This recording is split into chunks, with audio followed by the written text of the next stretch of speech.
பெருமாள் சுவாமிக்கு அணிவிக்கப்படும் துளசியின் மகிமையை பற்றி தெரியுமா உங்களுக்கு? ஒரு ஏழை விவசாயி தினமும் கீரை பறித்து விற்று குடும்பத்தை நடத்தி வந்தார். அவர் செல்லும் வழியில் ஒரு முனிவர் பெருமாளுக்கு துளசியால் அர்ச்சனை செய்வதை பார்த்து நாமும் ஏதாவது பங்களிக்கணும் என்று எண்ணிக்கொண்டே செல்வார். ஒரு நாள் வயலில் கீரை அறுத்துக் கொண்டிருக்கும் பொழுது துளசி செடியை பார்த்து அதை பறித்து கீரையுடன் ஒன்றாக சேர்த்து கட்டிக்கொண்டு முனிவரின் குடிலுக்கு சென்றார். ஆனால் கீரையோடு ஒரு கருநாகமும் இருந்தது என்பதையும் அவர் கவனிக்கவில்லை. அந்த ஏழை விவசாயியின் பின்னால் யாரோ ஒருவர் அரூபமாய் நிற்பதை முனிவர் ஞானத்தால் உணர்ந்தார். ஏழையின் பின்னால் ராகு பகவான் நின்று கொண்டிருந்தார். ராகுவிடம் அந்த முனிவர் ஏன் அந்த ஏழையை பின்தொடர்கிறாய் என்று கேட்டார். ராகுவோ இன்று அவனை நாக வடிவில் தீண்டி அவன் இறக்க வேண்டும், அதுதான் அவனுக்கு எழுதப்பட்ட விதி என கூறினார். ஆனால் என்றும் இல்லாத அதிசயமாக இன்று பகவானின் பிரியமான துளசி இருப்பதால் அவனை தீண்ட முடியாமல் தவித்துக் கொண்டிருக்கிறேன் என்றார். ஏழை விவசாயியை நினைத்து பரிதாபப்பட்ட முனிவர் எவ்வளவு ஆசையாக நம் பூஜைக்கு துளசியை பறித்துக் கொண்டு வந்துள்ளான், அவனை காப்பாற்ற முயற்சிக்க வேண்டும் என்று எண்ணினார். ராகுவே, நீ அவனை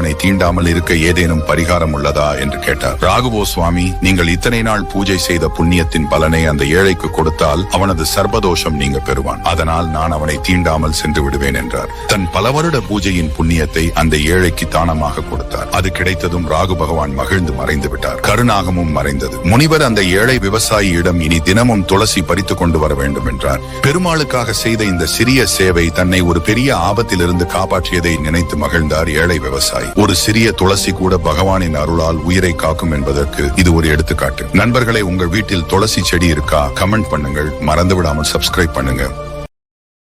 Download ShareChat.